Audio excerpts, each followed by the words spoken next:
Welcome to Impactful Chats. I'm Malin Martinez. And I'm Seth Truger. And today we're chatting with Apoorva Mandavilli. She's a science and global health reporter for the New York Times. Welcome, Apoorva. Thanks for having me. On July 30th of 2020, an article was published in JAMA, the Journal of the American Medical Association, that looked at the amount of the novel coronavirus, SARS-CoV-2, that COVID-positive patients carried.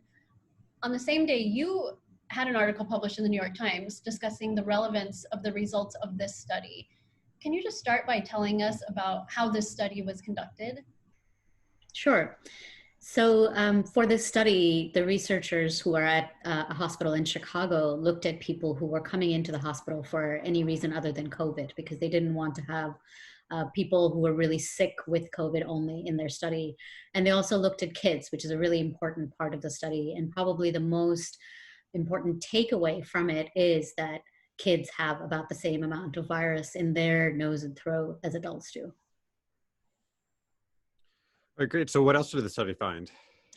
Well, the study also found that, so they actually looked at kids of two different age groups. They looked at kids from age 0 to 5, and then they looked at kids from 5 to 17, and then adults. And they basically looked at how much virus is in each of those people.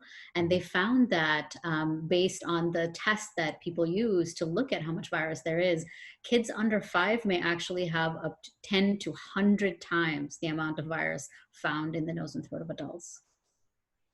And I think that has a very important message, because we've been sort of assuming all along, because kids don't seem to get very sick and don't seem to end up in the hospital very often, even though sometimes they do, that kids don't really have a lot of virus and they don't really spread it to others.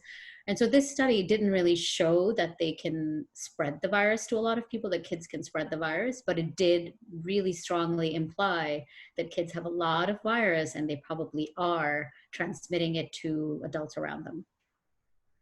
Right, and that's what I was going to mention. This seems really sort of contrary to what we've been hearing about kids as carriers and transmitters of the coronavirus. So did you speak with any experts about any explanation, anything that could explain that?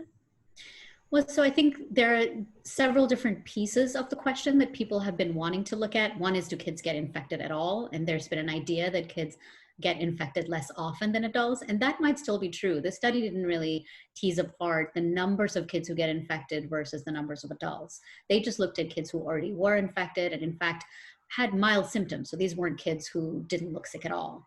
So they are really not able to conclude on that first part. Then the next part of the question is a little bit more specific. It's, do kids have a lot of virus once they are infected? And that's the part that the study really answers. And it says, yes, absolutely. If kids are infected with the virus, their bodies just as efficiently make the virus as adults' bodies do. And the last piece, which everybody really, really cares about, is how efficiently are kids spreading it to other people? And I think that's where this study is not definitive. It doesn't say, yes, they absolutely are spreading it to lots and lots of people or just as efficiently, but the fact that they have so much virus means they probably are. Yeah, so, the research on kids has been all over the place on this, and, it's a roller coaster here. So how do you think this is going to affect how the plans for schools reopening this fall? I think it's had an impact already. I mean, as we know, people have been talking about this continuously. And for the last few weeks, the conversation has just been very intense and very contentious. And this piece, I think, brought to light the worry about the adults around the kids. So much of the conversation was focused on, if kids go back to school, will they be at risk? And so people were just talking at it from that perspective. And this sort of brings to light, well, what about the teachers and the janitors and the bus drivers and the nurses and all of the other adults? Not to mention, when the kids go to school, spread it to each other and come back home, what about the parents and the elderly grandparents at home? What happens to them? And so it did change the tenor of the conversation a little bit. And as you've seen, I think even in Chicago, the decision was to go remote only. And that's been happening at a lot of places across the country, is that people are so afraid to send their kids back to school, and teachers are really pushing back. So a lot of school districts are deciding to go remote only. Yeah, and I think just a few hours ago, you actually published a new article in the New York Times about adults as asymptomatic carriers. What did you mention in that article?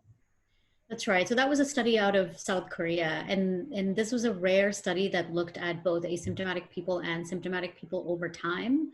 And it really was able to tell what happens, with viral load, the level of virus in people who never develop symptoms compared to people who seem like they don't have symptoms at first, but do go on to get sick. And they said something very similar to what the kids study found, which is people may seem like they're fine, just like the kids seem like they're fine, but they do actually have quite a bit of virus. So now there's a picture emerging overall that even if you seem like you have no symptoms, even if you seem perfectly healthy, you may have a ton of virus in your body and you may give it to other people. Yep, and sadly, that's the picture that's emerging, and why it seems like this pandemic has gotten so bad. Just all that asymptomatic and pre-symptomatic spread. So, really appreciate the work you've been doing, getting the good science and the good word out on all of it, because unfortunately, these are complex conversation decisions. So, thanks for joining us on Impactful Chats. Thanks for having me.